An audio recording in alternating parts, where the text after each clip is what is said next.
Hello दोस्तों, welcome to my channel. आज हम सीखेंगे यूक्लिड विभाजन एल्गोरिथम प्रमेय और कुछ सवाल भी लगाएंगे।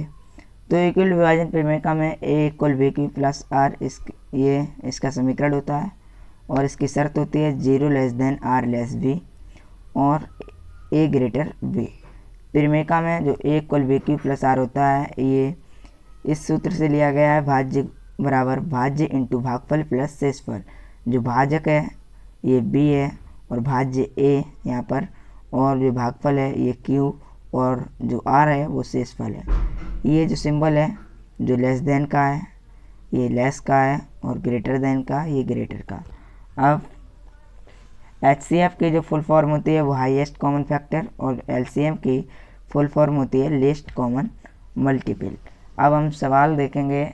नवा सवाल है ये, यूक्लिड विभाजन एल्गोरिथम प्रमेय का प्रयोग करके बताइए कि किसी धनात्मक पूर्णांक का वर्ग किसी पूर्णांक m के लिए 3m या 3m + 1 के रूप का होता है।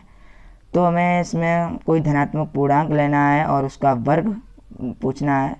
इसमें वर्ग पूछा गया है और जो पद लिया गया है वो m के पदों में हमसे पूछा गया है और दो कंडीशन को हमें सिद्ध करना है, 3m और 3m + 1। दो कंडीशनें हमें सिद्ध करनी है और m के पदों में और वर्ग भी पूछा गया है। तो हम सबसे पहले धनात्मक पूर्णांक मानेंगे। तो माना कोई धनात्मक पूर्णांक a है, तब यूक्लिड विभाजन प्रमेय से जो प्रमेय होती है a equal B Q plus R, समीकरण फर्स्ट है ये, और जो शर्त होती है उसकी 0 less than R less B. ठीक है, तो ये जो शर्त है 0 less than R less B. ठीक है, अब इसमें जो बी क्यू प्लस आर है इसमें ये मान रखेंगे जो हमें पूछा गया है। तो बी क्यू प्लस आर में पहले 3m और 3m + 1 रखेंगे। तो देखिए b की जगह जो b है और q की जगह इसमें m दिया गया है। b की जगह यहाँ पर भी 3 है और q की जगह m मान दिया गया है और r की जगह यहाँ पर 3m में 0 जोड़ सकते हैं और यहाँ पर r का मान 1 है। तो b का मान हमें पता चल गया, b का मान हमें 3 मिल गया। तो b का मान तो 3 हो गया। तो अब इस शर्त में b का मान 3 रखेंगे तो 0 लेस देन r लेस 3। तो r का मान आएगा वो 0 से 3 तक। तो r का मान 0, 1 और 2, 3 तक आया है तो 3 नहीं आएगा, इसमें 2 तक आएगा केवल। तो समीकरण फर्स्ट में r बराबर 0 रखेंगे। जो समीकरण फर्स्ट है a equal B Q plus R, इसमें r बराबर 0 रखेंगे और b का मान 3 है। a equal B Q plus R, तो b का मान यहाँ पर 3 रखेंगे तो a equal 3q plus r का मान 0। तो a बराबर 3q। अब हमें यहाँ धनात्मक पूर्णांक का वर्ग पूछा गया है।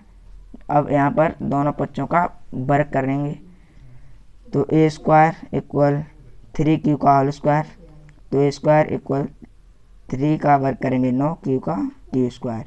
अब यहाँ पर हमें पहले पूछा गया है 3m सिद्ध करेंगे तो बाहर 3 है। तो इसमें से जो 9q स्क्वायर आया है इसमें से 3 कॉमन लेंगे।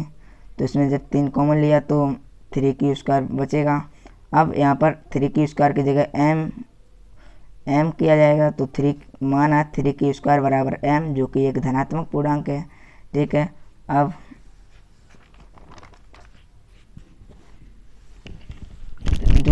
अब a स्क्वायर बराबर 3m, पहली कंडीशन ये पूरी सिद्ध हो गई। अब दूसरी कंडीशन सिद्ध करेंगे। तो समीकरण फर्स्ट में r बराबर 1 रखेंगे। समीकरण फर्स्ट में जब r बराबर 1 रखेंगे तो b का मान तो 3 है, तो a equal B Q plus R में जब b का मान 3 रख दिया और r का मान 1, फिर दोनों पक्षों का वर्ग करेंगे क्योंकि मैं जो m के पदों में पूछा गया है कंडीशन को वर्ग के रूप में सिद्ध करनी है। तो दोनों पक्षों का जब वर्ग करेंगे a स्क्वायर और इक्वल 3q प्लस 1 का होल स्क्वायर, तो ये a का मान हो गया और ये b का। तो इसमें a प्लस b का जो होल स्क्वायर वाला फार्मूला लगेगा। तो a प्लस b का होल स्क्वायर बराबर सूत्र होता है a square plus b square plus 2ab। तो 3q का स्क्वायर करेंगे तो 9q स्क्वायर प्लस 1 का स्क्वायर करेंगे तो 1 का स्क्वायर 1 ही रहता है और 2a का मान 3q है और b का मान यहाँ पर 1 है। अब a स्क्वायर बराबर 9q स्क्वायर प्लस 1 प्लस 3 दूनी 6, इसका गुणा जब करेंगे इतनी चीज़ का तब 6q आएगा।